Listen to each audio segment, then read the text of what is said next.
ভ্রমণপ্রিয় বাঙালির কাছে পছন্দের স্থান হলো দীঘা। আর এই দীঘায় বর্তমানে জগন্নাথ মন্দির দীঘার ঐতিহ্যকে আরও বাড়িয়ে তুলেছে। তাই উইকেন্ডের ছুটি হোক কিংবা সামার ভ্যাকেশন, বাঙালি এখন দীঘামুখী। জগন্নাথ ধাম দর্শন করতে বাঙালি ছুটে চলেছে দীঘায়। হুবহু পুরীর জগন্নাথ মন্দিরের আদলে নির্মিত এই জগন্নাথ মন্দির দর্শন করতে আজ আমি দীঘায়। নেচার ট্রাভেল অ্যান্ড লাইফস্টাইল চ্যানেলের আরও একটা নতুন ভিডিওতে আমি সুব্রত আপনাদেরকে জানাই স্বাগত। বর্তমানে ট্রেনের যা পরিস্থিতি, ট্রেন জার্নি করাটা দীঘার জন্য একটি দুর্বিষহ বিষয় হয়ে দাঁড়িয়েছে। ট্রেন মোটামুটিভাবে 2 থেকে 3 ঘন্টা লেট চলছে, তার সাথে সাথে ট্রেনের টিকিট পাওয়া হয়ে পড়েছে দুষ্কর। তাই ট্রেনটাকে অ্যাভয়েড করে আমি বলবো এই মুহূর্তে দীঘায় আসতে হলে বাস জার্নিটাই সেরা অপশন। তাই আজ ওভারনাইট বাস জার্নি করব, রাতের বাস জার্নি করব। বর্তমানে আমি রয়েছি স্প্ল্যানেড মেট্রোর 7 নম্বর গেটের ঠিক অপোজিট সাইডে, যেখান থেকে দীঘার উদ্দেশ্যে অসংখ্য বাস রয়েছে। রয়েছে জেনারেল বাস, রয়েছে এসি ভলভো বাস, রয়েছে ভলভো বাস, রয়েছে স্লিপার ক্লাস বাস। জেনারেল বাসের ভাড়া মোটামুটিভাবে 150 থেকে 250 টাকার ভেতরে। এসি ভলভো বাস মোটামুটিভাবে 350 থেকে 400, 450 টাকার মধ্যে পেয়ে যাবেন। যার মধ্যে রয়েছে শ্যামলী পরিবহন, যার মধ্যে রয়েছে গ্রিন লাইন, এছাড়া রয়েছে ওয়েস্ট বেঙ্গল সরকারের বেশ কিছু বাস। আজকে আমি জার্নি করছি বারাসাত দীঘা এসি ভলভো বাসে। স্প্ল্যানেডে যার টাইমিং রাত 11:45 এবং দীঘা পৌঁছে দেবে ভোর 4টের সময়। বারাসাত দীঘা এসি ভলভো বাসের ইন্টেরিয়রটা আপনাদের সাথে দেখাচ্ছি। বেশ একটা আরামদায়ক জার্নি কিন্তু এই বাস জার্নি হতে পারে। সিটগুলো কিন্তু এই এসি ভলভো বাসের বেশ আরামদায়ক। শ্যামলী পরিবহন, গ্রিন লাইন পরিবহন প্রভৃতি যে বাসগুলো রয়েছে তার জার্নি কিন্তু এর থেকেও বেশি আরামদায়ক। রেড বাস অ্যাপ থেকে বা মেক মাই ট্রিপ অ্যাপ থেকেও এই বাসের বুকিং করে নিতে পারেন। এছাড়া অন স্পট স্প্ল্যানেডে গিয়ে অসংখ্য পরিবহন সংস্থা রয়েছে, যার সাথে যোগাযোগ করে দীঘার উদ্দেশ্যে বাসে চেপে পড়তে পারেন। ভাড়া মোটামুটিভাবে 150 থেকে 400 টাকার ভেতরে পেয়ে যাবেন জেনারেল বাস, এবং এসি ভলভো বাস 350 থেকে 400-র ভেতরে। নিজেদের সাধ্য মতো, নিজেদের পছন্দ মতো, সামর্থ্য মতো একটি বাসের টিকিট কেটে চেপে পড়ুন। ভোর 4টে বাজে আমি এখন চলে এসেছি দীঘায়। দীঘায় এসেই প্রথম আমি যেখানে চলে আসলাম সেটি হলো মোহনা। আজকে সারাদিন দীঘায় ঘুরে জগন্নাথ মন্দির দর্শন করে আমি আবার ফিরে যাব বিকেলের বাসে কলকাতায়। ভোরবেলা চলে এসেছিলাম মোহনায়। আর মোহনার সৌন্দর্য বারবারই কিন্তু ভ্রমণপ্রিয় বাঙালিকে বারবার টানে এই দীঘায়। সূর্যোদয় দেখব বলে এসেছি, কিন্তু মেঘে ঢাকা আকাশ, তাই কিছুটা অপেক্ষা তো অবশ্যই করতে হবে সূর্যোদয় দেখার জন্য। সমুদ্রের ঢেউ যেন মনের ভেতর কোথাও একটা উথাল পাতাল করে দিচ্ছে। তার সাথে সাথে জগন্নাথ ধাম দর্শনের যে ইচ্ছাটা নিয়ে এই দীঘায় আসা, তার জন্য ব্যাকুল হয়ে উঠেছে। এবার বলে রাখি জগন্নাথ মন্দির কখন খোলা থাকে। ভোর 6টা থেকে রাত 8টা পর্যন্ত জগন্নাথ মন্দির কিন্তু দীঘায় খোলা রয়েছে।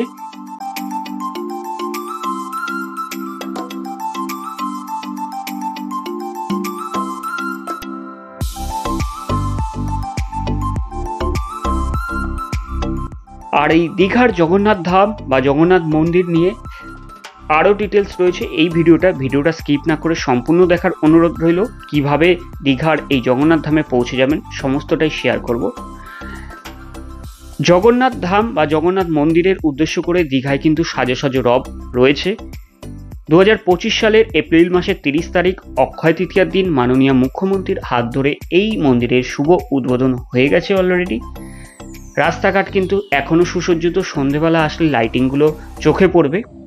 দিনের বেলায় লাইটিংগুলো তো দেখা যাচ্ছে না। সন্ধেবেলায় দীঘা মন্দিরের লাইটিং এবং বাইরের রাস্তার লাইটিং কিন্তু অসম্ভব সুন্দর। আর এই হচ্ছে জগন্নাথ ধামের মেন এন্ট্রান্স।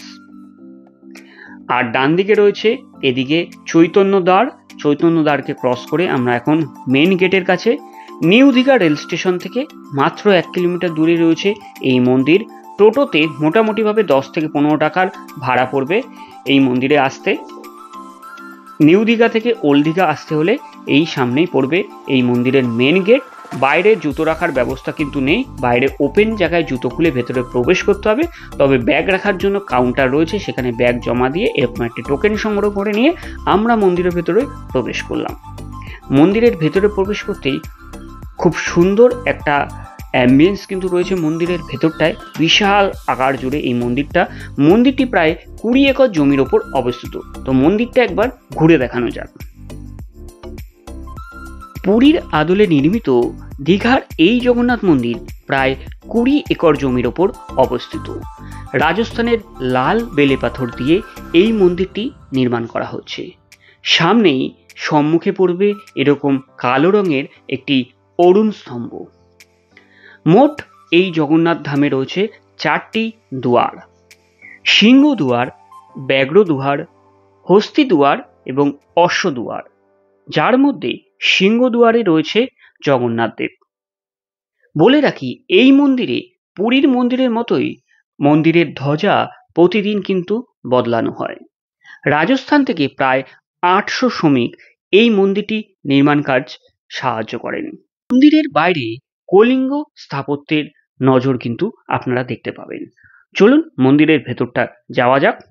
এই মন্দিরে মোট 4টি গৃহ রয়েছে, যার মধ্যে প্রথমটি ভোগ মন্দির এবং দ্বিতীয়টি নাট মন্দির, তৃতীয়টি জগমোহন মন্দির এবং শেষেরটি গর্ভগৃহ।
আমরা এখন গর্ভগৃহের ভেতর প্রবেশ করেছি। আর মাত্র কিছুক্ষণের অপেক্ষা, জগন্নাথ দেবের দর্শন করব। এখানে জগন্নাথ দেবের মূলত 3টি মূর্তি রয়েছে: জগন্নাথ দেব, বলরাম, সুভদ্রা দেবী। প্রথম মূর্তিটি মার্বেলের এবং তার নিচে রয়েছে নিম কাঠের তৈরি মূর্তি।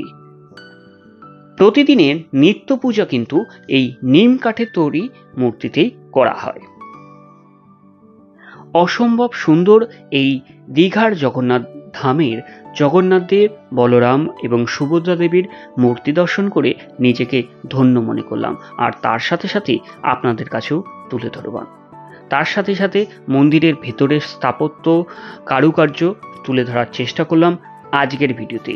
বাইরে থেকে এই মন্দিরটি কিন্তু অসম্ভব সুন্দর লাগছে।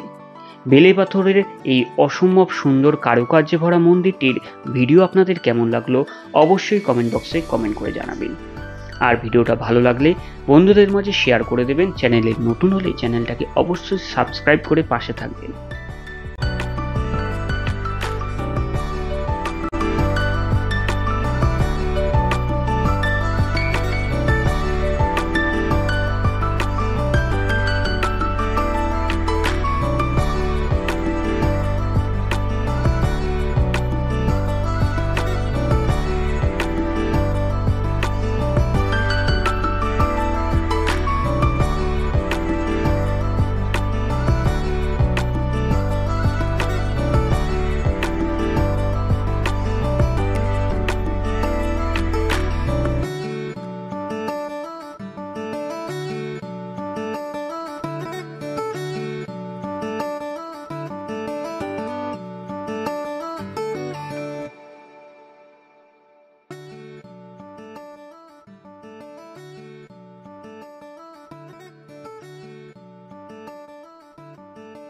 মন্দিরের সামনেই রয়েছে এরকম একটি পুকুর, যার মধ্যে কিন্তু পদ্ম চাষ হয়েছে। আর এই পদ্ম ফুলগুলো ফুটে রয়েছে এই পুকুরে। তার সামনে থেকে মন্দিরটিকে দেখতে কিন্তু অসম্ভব সুন্দর লাগছে। এখান থেকে ফটোগ্রাফি ভিডিওগ্রাফি করতে পারেন।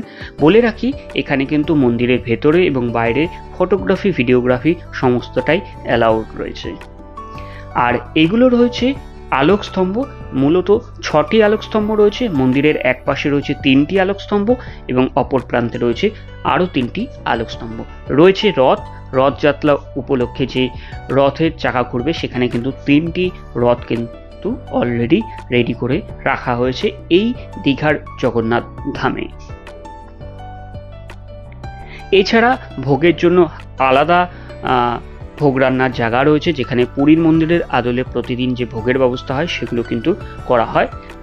জগন্নাথ ধাম দর্শন করে আবার ফিরে যাব কলকাতার উদ্দেশ্যে বাস ধরে। তাই যারা শুধুমাত্র জগন্নাথ ধাম দর্শন করার উদ্দেশ্যে আসবেন, তারা ওভারনাইট বাস জার্নি করে এভাবে আমার মতো জগন্নাথ ধাম দর্শন করে ফিরে যেতে